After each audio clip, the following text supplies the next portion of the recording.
इसी दौर की बात है।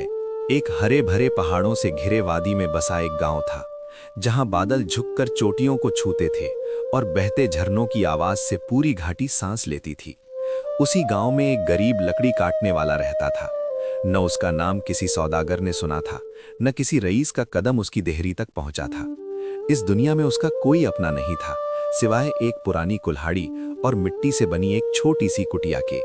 मगर उसका दिल आसमान से भी बड़ा था। हर सुबह वो फज्र की नमाज पढ़कर हाथ उठाता और कहता, ऐ मेरे मालिक, मुझे पाक रोजी दे, मैं तेरे सिवा किसी से उम्मीद नहीं रखता। फिर अंधेरा छटने से पहले निकल पड़ता। इतना चलता कि उस जंगल के भीतर पहुंच जाता, जहां गांव के लोग कदम रखने से भी कांपते थे।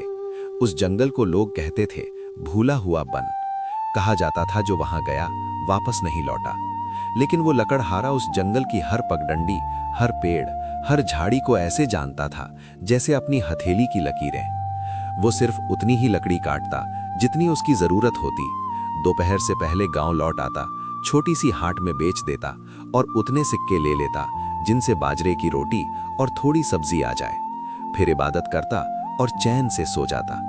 जो किस्मत में लिखा था उसी पर राजी था। एक सुबह जो पहले कभी नहीं आई थी, वो हमेशा की तरह निकला। चलते चलते वो उन रास्तों से भी आगे निकल गया जिन्हें उसने कभी नहीं देखा था। एक संकरी घाटी में पहुंचा, जहां सूरज की किरणें ऊंची चट्टानों के बीच से छनकर उतरती थीं। वहां एक विशाल पेड़ था जिसकी जड़ें पत्थरों को जकड़े हुए थीं। उसी पेड़ के नीचे उसे एक अजीब सी आवाज सुनाई दी, कमजोर, थकी हुई, मगर उसमें किसी घायल बादशाह का सा गर्व था। लकड़हारा धीरे धीरे आगे बढ़ा। झाड़ियां हटाईं तो उसकी आंखें हैरानी से फैल गईं।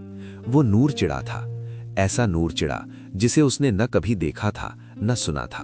उसके पर धूप से गढ़े हुए थे, सीना चांदी जैसा, पीठ हरी और सिर पर लाल मुकुट।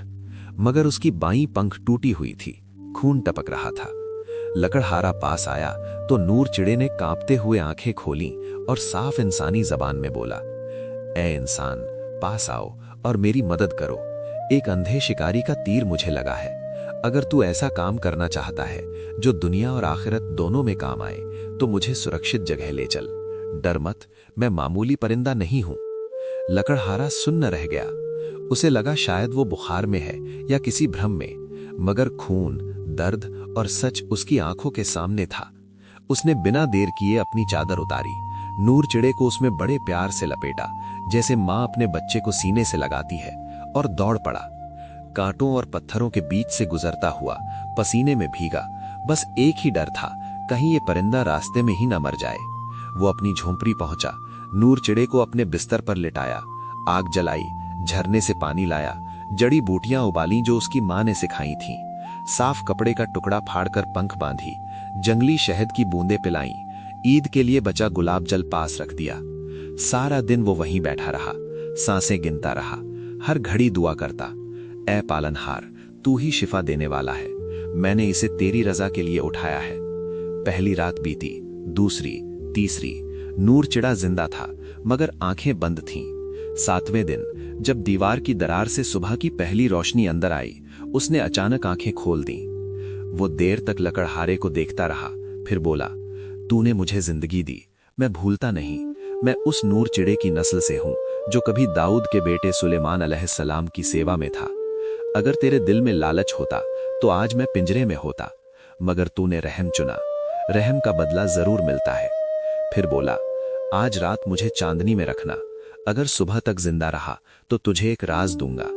लकड़हारा उसे नदी किनारे एक चिकने पत्थर पर लिटा आया, पूरी रात वहीं बैठा रहा। जैसे ही फजर का वक्त आया, टूटी पंख हिली और पूरी तरह ठीक हो गई। नूर चिड़ा उड़कर उसके सिर के ऊपर चक्कर लगा आया और बोला, अब सुन, इस जंगल में एक दरवाजा है जो सिर्फ उन लोगों को दिखता है जिन पर खुदा रहम करता है।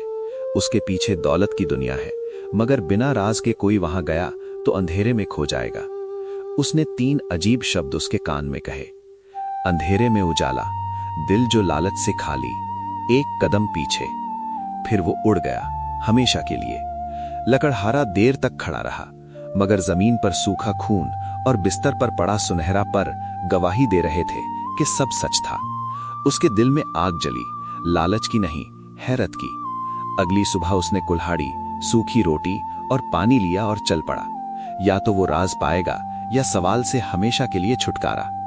और आखिरकार वो वही चुनता है जो उसने शुरू में चुना था, रहम, सब्र और अल्लाह पर भरोसा। अल्लाह हम सब के दिलों को भी ऐसा ही बना दे। आमीन।